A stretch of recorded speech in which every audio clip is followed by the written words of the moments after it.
පැමිණෙද තුන් පාරක් ගියා හතර පාරක් ගියා උන් නෙවෙයි විත්තිකාරයා ගෙන්නුවේ මිත් කොහමද දන්නව පොලිසිය කතා කරේ පැටියෝ කොහොමද ඔන්නෝම තමයි කතා පැටියෝ කොහොමද ඔන්නෝම තමයි කතා කොහොමද මේක අපිලගේ දත් අපිලගේ නීතිය අම්මට හැමෙන්න දෙක නොවැසී යනවා වකුගඩු දෙක නරක් වෙනවා මදු මේ ගොදුරක් වී දැනෙනවා ඒකේ වචනයක් අඩුයි ඒක එක්ක වැඩි වෙලා මේක ලියලා තියෙන්නේ මම ඉල්ලුවා මේක මේ හරියට එක පවුලට 18500ක් ලැබිලා තියෙනවා 5000ට අමතරව සමෘද්ධිය 3500යි වැඩිහිටි ආධාරේ 5000යි වකුගඩු ආධාරේ 5000යි මේ ආණ්ඩුව තරම් සහනාධාර දීපු ආණ්ඩුවක් ඉතිහාසයේ කවදාවත් දැකලා නැහැ විදුලි බිල ගෙවන්න එපා කියලා තියෙනවා වතුර බිල ගෙවන්න එපා කියලා තියෙනවා දුරකථන බිල ගෙවන්න එපා කියලා තියෙනවා ෆිනෑන්ස් ගෙවන්න එපා කියලා තියෙනවා බැංකු ණය ගෙවන්න එපා කියලා තියෙනවා රාජ්‍ය සේවකයට ගෙදර ඉන්න කියලා තියෙනවා වැටුප නිකම්ද එදා මෙදා තුර මොන ප්‍රශ්න ආවත් නොසැලී නොබියව ඉදිරියට යන්න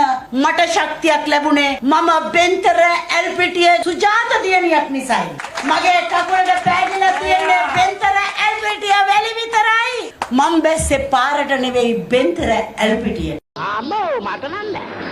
ඕගොල්ලන්ගේ තාත්තා මාව පතෝල කරලක් වගේ දෙකට කඩලා දායි.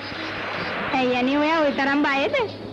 බය කියනක මම දන්නේවත් නෑ. ඒ වුණාට ඔය නාකි මිනිස්සුත් එක්ක හැප්පෙන්න ගිහිලා ඌ බලොත්. ඔයා දන්නව නේද මමත් හොඳ බොක්සින් ෆයිට්. බොන කොළ 1000ක් මැද්දේ නොබෙන කොළ තමයි සුපිරි කොළ. නොබෙන කොල්ල ඒ මොක්කුද? එබෙන්නේ නැති උන්ද? එබෙන්නේ නැති උන් ඉන්නවා නම් ඒ නංගෙට